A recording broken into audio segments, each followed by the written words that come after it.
Hi, welcome to Read with Why channel and our book Knowledge Extraction Methodology. To understand the core essence of a book deeply, the 20 questions, 20 answers approach is a smart and effective strategy.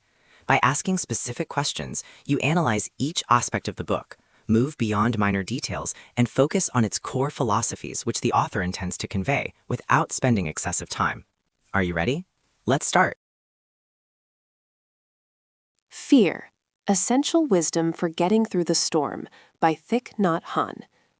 Thich Nhat Hanh's Fear offers profound wisdom on transforming our relationship with this pervasive emotion. The book argues that fear is not an enemy to be conquered, but a suffering part of ourselves that needs compassionate attention and understanding. Through mindfulness practices like deep breathing and recognizing impermanence, readers learn to embrace and transform their anxieties. It provides practical tools to cultivate inner peace and freedom, helping us navigate life's storms with greater stability and compassion. Now, let's go through some pairs of questions and answers to understand the core ideas of the book. First, why should we not fight fear?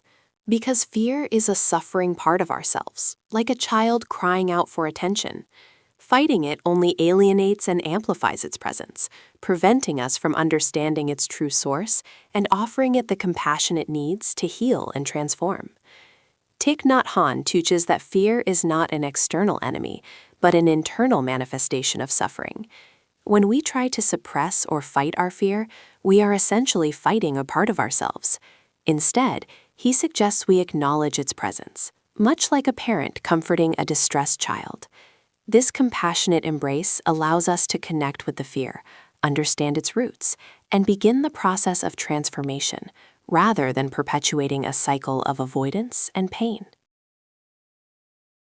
Second, why is deep breathing essential for managing fear? Deep breathing brings us back to the present moment, anchoring our mind and body. It interrupts the cycle of anxious thoughts, calms our nervous system, and creates space to observe our fear without being overwhelmed, fostering stability. Mindful breathing is a foundational practice in Thich Nhat Hanh's teachings. By focusing on the in-breath and out-breath, we consciously bring ourselves out of the past's regrets or the future's anxieties and into the here and now. This simple act grounds us, creating a sense of stability amidst internal turmoil. It's a direct, accessible way to calm the body's physiological response to fear and create the mental clarity needed to engage with our emotions skillfully. Third, why must we acknowledge our fear instead of ignoring it? Acknowledging fear is the first step towards transforming it. When we ignore fear, it doesn't disappear. It festers in our unconscious, often manifesting in other unhelpful ways. Only by recognizing it can we begin to understand and address its roots. Ignoring fear is like trying to ignore a wound. It won't heal on its own and may even become infected. Thich Nhat Hanh emphasizes the importance of mantra of recognition, which means simply saying, "Hello, my fear. I know you are there." This act of gentle acknowledgement brings the fear into the light of our awareness, disarming some of its power and allowing us to observe it without judgment. This mindful recognition is crucial for initiating the healing process. Fourth, why is understanding the roots of our fear important? Knowing where our fear comes from, past traumas, inherited anxieties, or future uncertainties, helps us address it at its source. It transforms vague apprehension into a specific challenge we can compassionately work with, preventing recurrence. Many fears are not born in the present moment, but are echoes of past experiences or anxieties about future events. Thich Nhat Hanh encourages us to look deeply into our fears to understand their origins. Is it a fear of abandonment stemming from childhood? A fear of failure linked to past setbacks? By identifying these roots, we can address the underlying causes rather than just the symptoms. This deep understanding empowers us to heal old wounds and cultivate new, healthier responses. Fifth, why does interbeing reduce feelings of isolation and fear? Recognizing our interconnectedness or interbeing dissolves the illusion of separate self.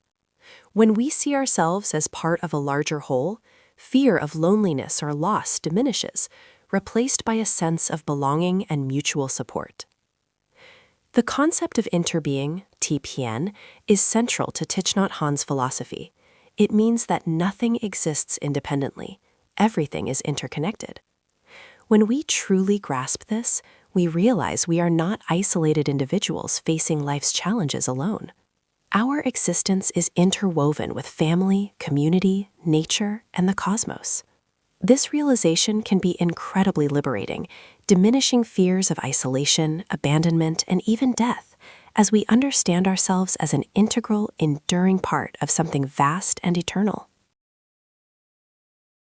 Sixth, why is compassion for oneself as important as compassion for others? We cannot truly offer compassion to others if we haven't first cultivated it for ourselves. Self-compassion heals our inner wounds, creating a reservoir of understanding and kindness that naturally extends outward, diminishing self-judgment and fear. Thich Nhat Hanh teaches that true compassion begins at home, within ourselves. If we are constantly critical, judgmental, or harsh towards our own struggles and imperfections, we are unlikely to be genuinely compassionate towards others. Practicing self-compassion means treating ourselves with the same kindness, understanding, and acceptance we would offer a dear friend. This internal healing process reduces self-generated fear and insecurity, allowing us to interact with the world from a place of greater peace and generosity. Seventh, why is transformation, not suppression, the goal with fear? Suppressing fear is like pushing a beach ball underwater. It will eventually resurface with greater force. Transformation involves accepting, understanding, and integrating fear, turning its energy into insight and compassion, leading to lasting peace. The aim is not to eliminate fear, which is a natural human emotion, but to transform its quality and impact. Thich Nhat Hanh illustrates this with the metaphor of turning compost into flowers. Fear, like compost, can be unpleasant, but it contains valuable nutrients. By applying mindfulness and compassion, we can process the nutrients of our fear, the insights it offers about our vulnerabilities or needs, and transform it into understanding, resilience, and even wisdom. This approach creates a sustainable path to peace. Eighth, why is walking meditation a powerful practice for stability? Walking meditation grounds us physically and mentally. Each step becomes an anchor in the present moment, bringing awareness to our body and surroundings. This mindful movement calms anxiety, builds inner stability, and helps us walk through life with greater steadiness. Walking meditation is not just exercise, it's a profound practice of mindfulness. By focusing on each step, the feeling of our feet on the ground, the movement of our body, the rhythm of our breath, we cultivate a deep connection to the present moment. This practice helps to dissipate restless energy and anxious thoughts, replacing them with a sense of calm and centeredness. It teaches us that we can find peace and stability even while in motion, making it a powerful tool for navigating life's challenges. Ninth, why is it important to listen deeply to our fear? Listening deeply to fear means paying attention to its message without judgment. It's an invitation to understand what the fear is trying to tell us about our needs, vulnerabilities, or past experiences, rather than just reacting to its intensity. Often, fear acts as a messenger, signaling that something requires our attention.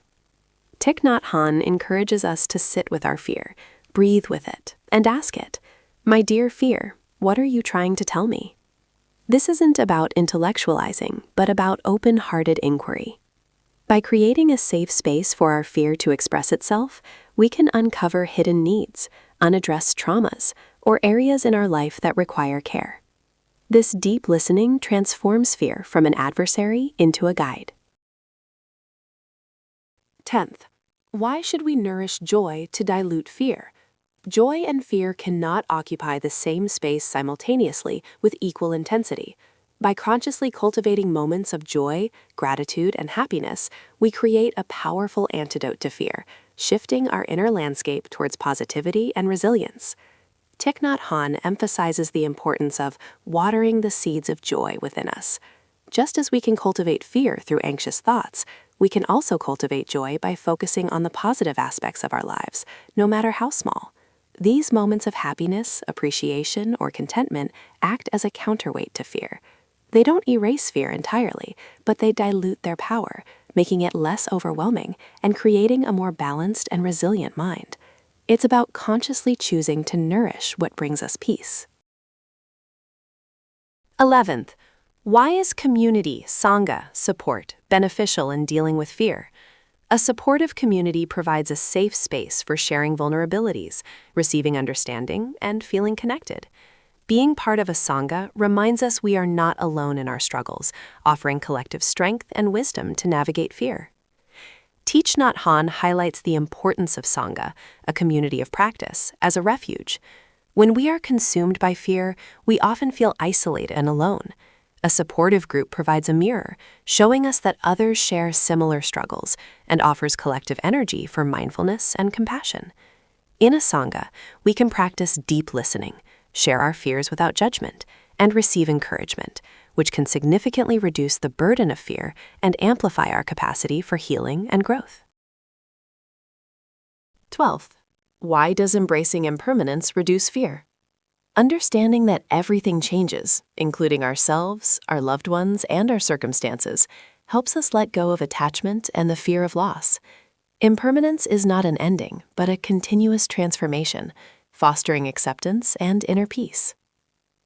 One of the deepest roots of fear is our resistance to impermanence. We cling to what is familiar, stable, and loved, fearing its inevitable change or loss. Thich Nhat Hanh invites us to deeply contemplate the nature of impermanence, not as a grim reality, but as the very fabric of life. Flowers bloom and fade, seasons change, and even our bodies are constantly transforming. By accepting this truth, we can release the grip of attachment and fear, finding a profound sense of peace in the flow of existence, knowing that while forms change, life continues. 13th, why is the present moment the only true reality? The past is gone, and the future is not yet here. Fear often resides in regrets about the past or anxieties about the future. By fully inhabiting the present moment through mindfulness, we free ourselves from these mental constructs and find peace. Thich Nhat Hanh constantly reminds us that the present moment is the only moment we truly have. Our minds frequently wander, dwelling on past hurts or projecting fears onto an uncertain future. This mental time travel prevents us from experiencing life as it unfolds and often fuels anxiety. Through practices like mindful breathing and walking, we learn to bring our attention back to the here and now, where life actually happens. In the present moment, many of our fears dissolve because they are often projections, not current realities.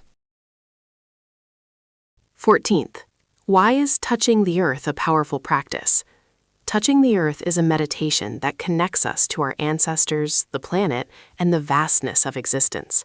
It helps dissolve feelings of isolation and smallness, reminding us of our deep roots and collective strength, grounding us amidst fear. The touching the earth practice involves prostrating or bowing deeply to the earth, acknowledging our connection to our ancestors, the earth itself, and all living beings. This practice helps to release feelings of inadequacy, fear, and separation. It's a profound way to connect with a sense of stability and continuity, realizing that we are supported by a vast lineage and the planet itself. It reminds us that we are not alone, and that our suffering is part of a larger human experience, fostering humility and interconnectedness. 15th, why is recognizing our habits of fear crucial? We often fall into habitual patterns of thought and reaction when faced with fear. Recognizing these patterns allows us to interrupt them, choose a different response, and cultivate new, healthier ways of relating to our anxieties. Fear often operates through ingrained habits, a specific thought pattern, a physical tension, or an avoidance behavior. Thich Nhat Hanh encourages us to become aware of these habit energies, top key. For example, do we habitually catastrophize? Do we always try to escape uncomfortable feelings? By mindfully observing these patterns without judgment, we create a space between the stimulus, fear, and our reaction.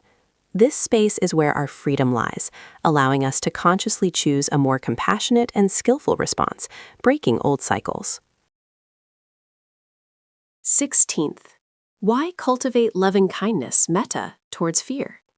Directing loving-kindness towards fear transforms it from an adversary into an object of compassionate care. This practice softens our resistance, opens our heart, and allows for healing, fostering a sense of warmth and acceptance for ourselves. Loving-kindness meditation, or metta, involves cultivating a feeling of benevolent goodwill. When applied to fear, it means intentionally directing wishes of peace and ease towards our own fearful parts. Instead of wishing the fear away, we wish for it to be well, to be free from suffering. This radical act of self-love and acceptance changes the energetic quality of the fear. It creates a gentle internal environment where the fear feels safe enough to relax and reveal itself, paving the way for deeper understanding and transformation. 17th, why does our perception influence our experience of fear? Our perception shapes our reality. How we interpret events or thoughts directly impacts whether we experience them with fear or with calm. Shifting our perspective can fundamentally alter our emotional response, empowering us to choose peace. Thich Nhat Hanh often speaks about the mind as a projector. What we project onto our experiences largely determines how we feel about them. A situation that one person finds terrifying, another might see as a challenge or an opportunity. Fear often arises not from the event itself, but from our interpretation of it. By cultivating mindful awareness, we can observe our perceptions, question their validity, and consciously choose to reframe situations. This shift in perspective is a powerful tool for dismantling fear and cultivating a more peaceful internal state. 18th, why is finding refuge within ourselves crucial? External sources of safety are impermanent and unreliable. True, lasting refuge comes from cultivating inner resources like mindfulness, compassion, and stability. This inner sanctuary allows us to face any storm with unwavering peace. While external support is valuable, Thich Nhat Hanh teaches that ultimate refuge lies within. Relying solely on external factors, people, possessions, or circumstances for our sense of security makes us vulnerable to fear when those factors inevitably change. By developing mindfulness, self-compassion, and a deep connection to our inner wisdom, we build an unshakable inner sanctuary. This island of self is always available, providing stability and peace regardless of external conditions. It's the ultimate source of resilience against fear. 19th, why acknowledge suffering without being overwhelmed? Acknowledging suffering is vital for healing, but it must be done with mindfulness and compassion, like a doctor observing a patient.